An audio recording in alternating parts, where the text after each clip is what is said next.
diputada del Distrito 17, para conversar de varias cosas que están pasando en el Congreso y que sí son positivas. Por ejemplo, ayer se empezó a conversar sobre la ley Antonia y queremos saber, por supuesto, qué se aprobó, qué se rechazó, que no es tan positivo, por supuesto. Y sobre la Comisión de Derechos Humanos también queremos conversar. Mercedes, bienvenida a La Voz de los que Sobran. Muchas gracias. Hoy encantadísima de estar con ustedes. Estaba escuchando las conversaciones que tenían y realmente no puedo menos que decir que estoy de acuerdo en lo que escuché y sobre todo me pareció que la posición del presidente Boric respecto a los derechos humanos es verdaderamente sólida, verdaderamente aplaudible y me parece fantástica, digamos. De verdad es una manera de acercarse al problema que es el correcto. No hay derechos humanos distintos para unas personas que para otras. Y no hay que confundir los derechos humanos con los delitos comunes, que es algo que pasó ayer, que busca mucho la derecha, y que ayer en la Comisión de Derechos Humanos fue terrible, digamos, en ese sentido. ¿Por qué, Pero los Mercedes, si derechos humanos... nos puede explicar? Mira, mi problema es el siguiente, los derechos humanos, bueno, ustedes saben que yo soy abogado. Me critica mucha gente que soy bastante técnica cuando explico las cosas, pero que yo creo que la gente entiende cuando uno explica y que el derecho no es un absurdo ni es algo que no podamos entender todos, desde el conocimiento, y que es muy importante entonces aclarar y contarle a la gente. El problema de las vulneraciones de derechos humanos es que necesariamente, por definición, tienen que ser cometidas por agentes del Estado. Si yo soy víctima de un terrible delito, espantoso, sin duda, he sido víctima de un delito y no de una vulneración de derechos humanos. Claro. El deber del Estado es siempre proteger y promover el respeto a los derechos humanos y por lo tanto tiene que castigar las vulneraciones, digamos, los delitos de las personas. Y cuando no los castiga, en ese sentido, cuando no busca castigarlo, en ese sentido puede estar vulnerando derechos humanos, el derecho de acceso a la justicia, por ejemplo, o el derecho a la investigación justa de lo que sucede. Pero un grupo de narcotraficantes que llega disparando a una población no comete una violación de derechos humanos, comete un delito, de los delitos contra las personas que sean, y puede ser una asociación ilícita. Entonces, eso es un tema que hay que tener en cuenta. Entonces, lo que sucede en Nicaragua, por ejemplo, va a ser vulneración de derechos humanos. ¿Por qué? Porque viene desde el Estado. Lo que sucedió en Chile durante la dictadura es vulneración de derechos humanos. ¿Por qué? Porque sucedió por agentes del Estado, protegidos por las instituciones. Entonces, eso es. Pero si me matan, si un señor que va pasando va y me mata, no es una vulneración de mi derecho humano, sino que es un homicidio vulgar y corriente, atroz, pero y castigable por el derecho penal. Eso es. No podemos confundir una cosa con otra. Y la derecha trata constantemente de confundir. Entonces, en la Araucanía hay violación de derechos humanos. No, señor. En la Araucanía, si hay delito, hay delito. La muerte de Catrillanca no es un delito, es una vulneración de derechos humanos. ¿Por qué? Porque lo cometen agentes del Estado. Exacto. Ahora, el Estado investiga, sanciona, perfecto, eso está bien. Eso es el deber del Estado. El Estado no castiga y no sanciona, esa es una vulneración. Por ejemplo, yo conocí un caso de un poblador en La Legua que lo mataron en diciembre del 73. Lo mataron 2 detectives acusándolo de ser un ladronzuelo. Yo, independientemente de que no se probó el hecho de que fuera o no fuera un delincuente, da lo mismo, nadie investigó ese delito. Por lo tanto, es un delito de lesa humanidad y es un delito y es una vulneración de derechos humanos. Entonces, eso es la claridad que tenemos que tener. ¿Quién es el agente y quién lo protege? Claro, y eso es... Si un detective... Y es aprender finalmente, no son conocimientos que los podríamos dar en las escuelas, por ejemplo, ¿no? Eso es lo que hay que enseñar en las escuelas. Cuando damos instrucción sobre derechos humanos, cuando enseñamos sobre derechos humanos, eso es lo que hay que enseñar. Hay que enseñar primero que nada a distinguir. Entonces, por ejemplo, en el Parlamento el día lunes se pidió un minuto de silencio por Jaime Guzmán. Hubo oposición y no se guardó el minuto de silencio. Inmediatamente entonces empiezan a decir que el crimen de Jaime Guzmán es un delito de derechos humanos. No, señor. Fue un delito común y así lo declaró por sentencia ejecutorial la Corte Suprema de Justicia. Es un delito común. Gente que se organizó para matarlo, pero no eran agentes del Estado. Claro. Que es un delito reprochable, sin la menor duda, es extremadamente reprochable. Que es un delito político, es un delito político, pero no es vulneratorio de derechos humanos porque no tiene las características que internacional y nacionalmente se exigen para ser considerado una vulneración de derechos humanos. Y esa es una cosa que a mí personalmente, como abogado, como mujer, como víctima que fui también de pasar, digamos, me produce enorme molestia, porque la ignorancia, perdóname, cuando se hace con megáfono, resulta ser muy grave. Estoy súper de acuerdo porque yo no sé contigo, si es Mercedes. ignorancia o es mala fe. Yo muchas veces creo que es mala fe, porque hay personas que tienen hasta posgrado y siguen insistiendo en lo mismo. Entonces uno se pregunta, y yo muchas veces creo, Mercedes, que es mala fe como tú lo estás diciendo. Mira, yo no me pronuncio sobre si es mala fe o no. Digo que suena a mala fe, pero nada más. Así es, tal cual. Estás tú entonces en la Comisión de Derechos Humanos, Mercedes, donde me imagino que se está conversando sobre el tema también de los presos de la revuelta. ¿Cómo va ese tema? Mira, yo me integré ayer a la Comisión de Derechos Humanos. Ayer aparecí como reemplazando a la colega abogado y diputada Javiera Morales, y a partir del lunes voy a ser miembro titular de la Comisión de Derechos Humanos. Perfecto. La verdad es que cuando se nos planteó quiénes iban a qué comisiones, yo pensé que como a Derechos Humanos iba Lorena Fris, que fue subsecretaria y que sabe muchísimo, claro. y iba también Lorena Pizarro, que también ella tiene el papel que ha tenido. Yo pensé, la verdad, puede ser que yo sea más útil en otra parte. Pero después me pidieron que me integrara y me parece que es interesante integrarse porque ahí hay personas que están integrando esa comisión que son muy tóxicas. Y que ayer al menos, mientras estaba escuchando el informe de Amnesty International, lo único que hicieron fue interrumpir, para decir cualquier cosa. Nuevamente sacaron a Jaime Guzmán y su supuesto que sería víctima. De verdad creo que es importante usar en lo más posible esa comisión, porque hay cosas demasiado indispensables hacer. Entonces estoy muy convencida. Sí. Ay, tenemos algunos problemas de transmisión. Pero logramos escuchar ahí la idea general de que en el fondo usted siente un compromiso de estar presente ahí, en el fondo por también quien está al frente. Hay miembros de la comisión que sabemos, tienen posiciones que son contrarias a la defensa de los derechos humanos y usted lo ha expresado. Qué provocación que estén ahí, ¿no? Claro, no son las reglas de la democracia, pero ¿con qué moral? Pues es el punto. O sea, yo no me presentaría siquiera a una comisión de derechos humanos si fuera miembro del Partido Republicano. Pero es cierto lo que usted dice. Y me permito también hacer un giro para hablar de la ley Antonia, porque ayer, por lo menos en la comisión se aprobó y ahora pasó a comisión mixta. Me gustaría que nos relatara un poco los términos en los cuales se aprobó y las perspectivas que tiene ahora en la siguiente etapa. Mira, se aprobó en términos muy, muy buenos, porque en general la ley que busca, primero que nada, establecer ciertas normas de investigación, modifica el Código Procesal Penal, modifica las atenuantes y las agravantes que pueden incurrir en este delito, los delitos sexuales. En lo que se aprobó yo estoy completamente de acuerdo.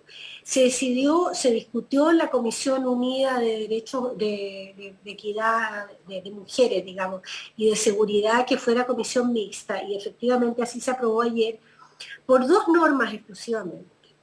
Uno es la norma del artículo 69 que suprimía el Senado, que el Senado suprimía el artículo 69, ¿no? Ya, no al revés. No es que el artículo 69 pero también suprimiera el Senado. Exactamente. esos son los problemas del lenguaje. Te fijas que dijiste las cosas al revés, dicen, no, o sea, dijiste las cosas mal y se entendió al revés.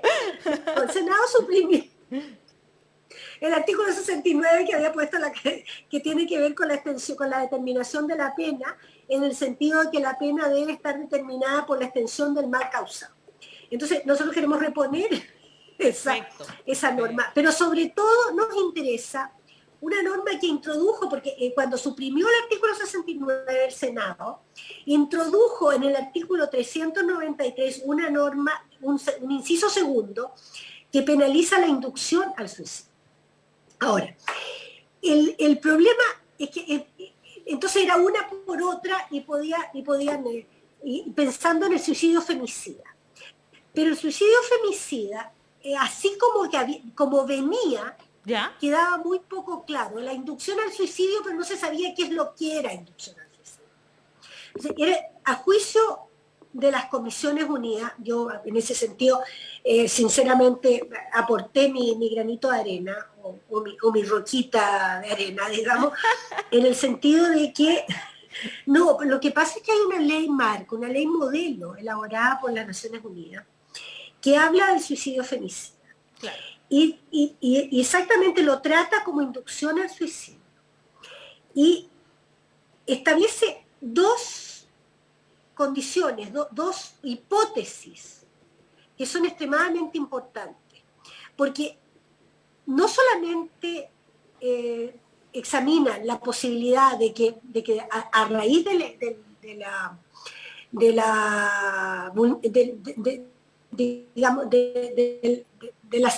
atentado contra la libertad sexual de la mujer, que es lo que, o de las personas más bien, porque son mujeres u hombres en su caso, más allá del atentado sexual que pueda producir el suicidio, que pueda provocar el suicidio, está toda la violencia de género contra la mujer. Claro. Entonces son hipótesis en que vamos a entender que hay inducción al suicidio en los casos en que ha precedido violencia, sea de la pareja, o sea, digamos, dentro de la violencia intrafamiliar, ha precedido violencia o acoso. Entonces, es muy importante, y esta es una ley modelo que está elaborada por las Naciones Unidas exactamente dentro del marco de la Convención para erradicar toda forma de violencia contra la mujer. Y por Entonces, eso el nombre que, Ley Antonia, ¿no? Porque Antonia, bueno, son dos Antonias, tristemente, más encima que recibieron violencia. Y se suicidaron, son dos. Antonia toma la terrible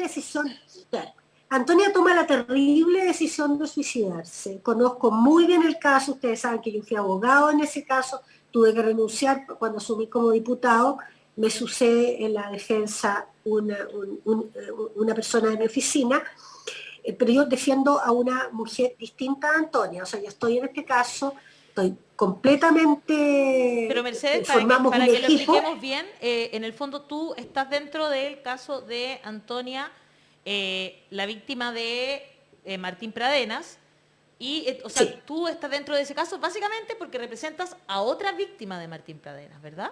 O sea, yo conocía el caso Antonia, soy muy cercana a la familia de Antonia, le tengo el mayor respeto, sobre todo al padre, pero a la madre más que nada. Perdona, soy mujer. Con todo el respeto que le tengo al padre, encuentro que la madre es una mujer extraordinaria. Pero a raíz de eso conocí a otras víctimas, y una de ellas, que no tenía abogado, me pidió que yo lo fuera y lo asumí de manera completamente voluntaria y seguí, y claro, me tuve que retirar, pero dejé a otro abogado en mi lugar. Y vamos a seguir con la defensa de la otra víctima, que es una niña que era mayor de edad cuando fue vulnerada, que además al colmo era virgen, y en que todas las circunstancias son muy parecidas, que tienen las iniciales FM. Perfecto. Entonces, porque además se trata de proteger la privacidad de la mujer, en esta ley también se busca proteger la privacidad de la mujer, no solamente de las menores de edad, sino también de las mayores de edad, porque la verdad es que la presión social cuando tú denuncias un hecho como este, es terrible. Tremenda, es terrible. tremenda. Por eso es como cuando dicen que las mujeres pueden inventar este tipo de cosas. es casi imposible porque la presión social es horrible. Sí. Y por un lado está el caso de Antonia Mira. Barra, que es el que estamos Y conversando por ahora. eso lleva el nombre Y por el otro proyecto. lado, el caso es que también está el caso de Antonia Garros, que no quiero que se nos olvide. Sí, y quien ella es de Concepción, ¿cierto? Sí, Sí, conozco su sufrió caso. tanta violencia en su relación que ella, un día que había sido violentada y que sus vecinos llaman a carabineros, mientras está carabinero ahí, ella toma la decisión de tirarse desde un piso 13. Entonces son dos Antonias las que estaríamos representando en esta ley, digamos, quienes cometieron suicidio feminicida, como se le llama, ¿no? Sí, y hay otras mujeres, hay una señora del norte, que no recuerdo en este momento la localidad, que también a raíz y otra señora del sur, que también conocí el caso, mujeres que a raíz de la violencia permanente, el acoso, todas las vulneraciones que puede sufrir una mujer, finalmente no resiste más y decide suicidarse.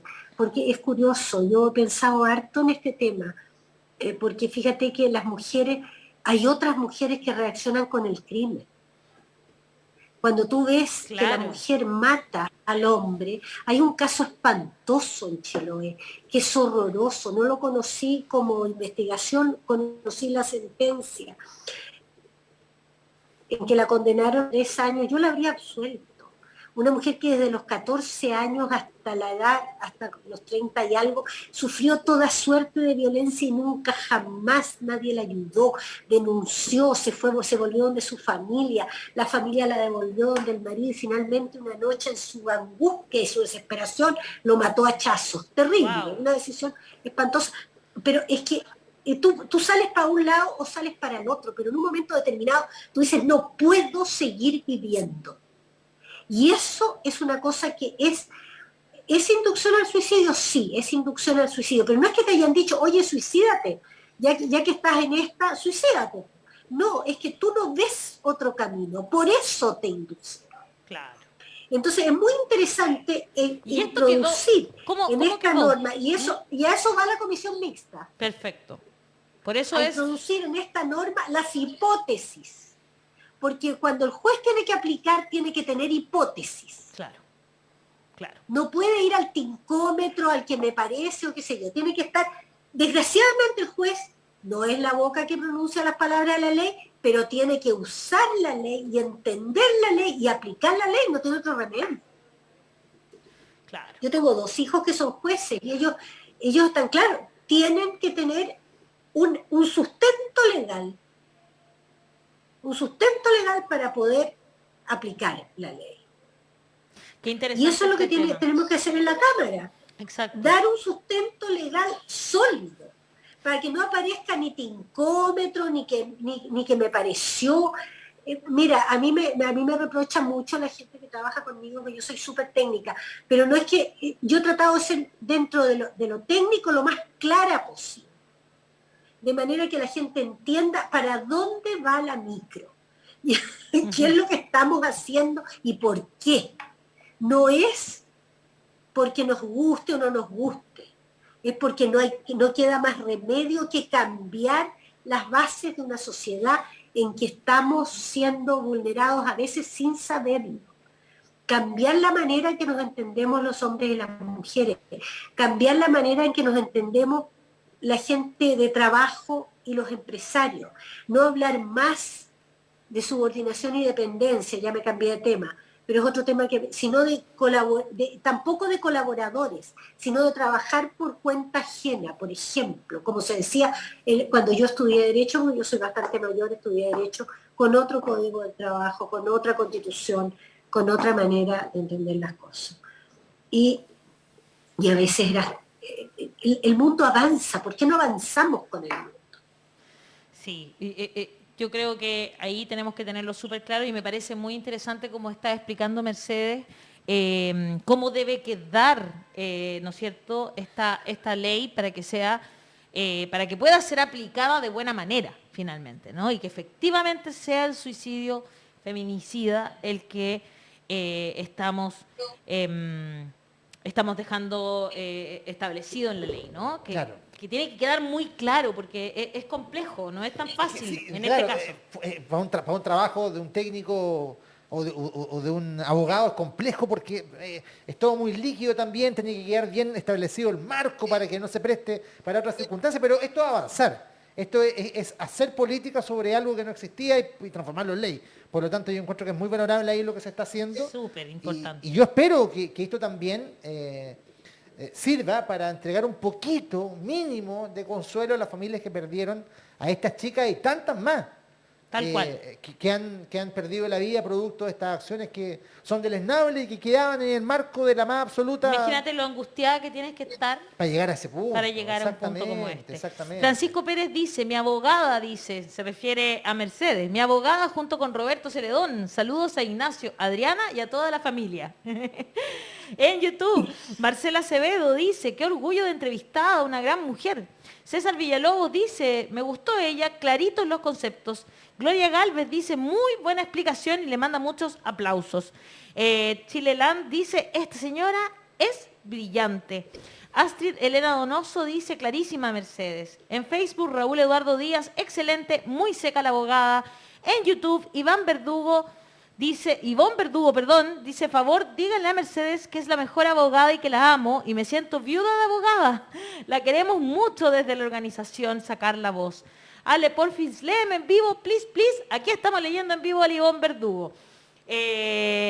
Así que son comentarios que nos llegan a esta hora, Mercedes. Nuestro público entendió muy bien tu explicación y le gustó muchísimo. Así que nada que te digan que eres yo te quiero agregar una sola cosita. Dígame. Se trata de darle consuelo a las familias, sí, se trata de dar consuelo a las familias, pero se trata de prevenir que otras familias sufran lo mismo, que otras mujeres sufran lo mismo. En la medida que hagamos claridad legislativa, claridad social, de que la violencia engendra muerte, en ese momento vamos a avanzar. La violencia engendra muerte, y eso es así. No engendra odio, engendra muerte, muerte de la víctima. Claro. Y lo que tenemos que prevenir es que siga habiendo víctimas. Entonces, en ese sentido, aclarar qué es lo que es el suicidio feminicida es clarísimo, para que se sepa que te están empujando a una decisión irreversible. Los asesinatos no son actos racionales, ¿no? No hay una persona que está calculando si va o no va a matar a su pareja. La violencia intrafamiliar tampoco es algo racional. Entonces, esto no es un efecto disuasivo, en el sentido que uno puede poner penas súper fuertes y eso no va a cambiar las personas que hacen esas cosas, sino que hay un efecto de cambio cultural que es fundamental. No van en las dos direcciones. Cuando hay cambios en la sociedad, a veces eso termina cambiando la ley, como ocurre, por ejemplo, que hoy día se entiende que la homosexualidad no es pecado y finalmente la ley cambia para valorizar y legalizar ese matrimonio homosexual. En este caso estamos yendo al revés, que lamentablemente tenemos una cultura patriarcal, una cultura machista, lamentablemente también una cultura de violación. So, la realidad que estamos enfrentando, de los femicidios, vienen de esa cultura que enseña a niños, varones, que violentar a mujeres no solamente no es un problema, sino que es parte de la cultura de ser varonil. Y cambiar eso es un esfuerzo legislativo enorme porque las leyes cambian mentes. No inmediatamente, no es que se va a salvar a la persona, pero después de pasar la ley, sino que cada granito que va aclarando las formas de violencia y explicando que ellos son crímenes, van ayudando en ese tremendo cambio cultural para que podamos deshacernos de esa cultura que no solamente permite la violencia, incentiva y valoriza la violencia. Absolutamente de acuerdo contigo, Hassan. Qué bueno que tengamos esta conversación y darnos el tiempo de evaluar un tema tan importante para esta sociedad en la que estamos viviendo y la que queremos seguir avanzando en estos temas justamente. Un abrazo, Mercedes. Muchas gracias por estar esta mañana en La Voz de los que Sobran. Gracias, Mercedes. Te voy a leer, antes que me reten, Daniela Enríquez me dice, por favor léeme, mi padre sindicalista Daniel Enríquez los conoce personalmente como familia, le ayudaron muchas veces en este sistema tan injusto. Dice que le manda muchos saludos, eso es. Así que un abrazo para ti, Mercedes, muchas gracias por estar esta mañana acá. Muchas gracias, tengo 40 años de profesión y he tenido la oportunidad de servir a mucha gente, a las que les agradezco haberme dado esa oportunidad.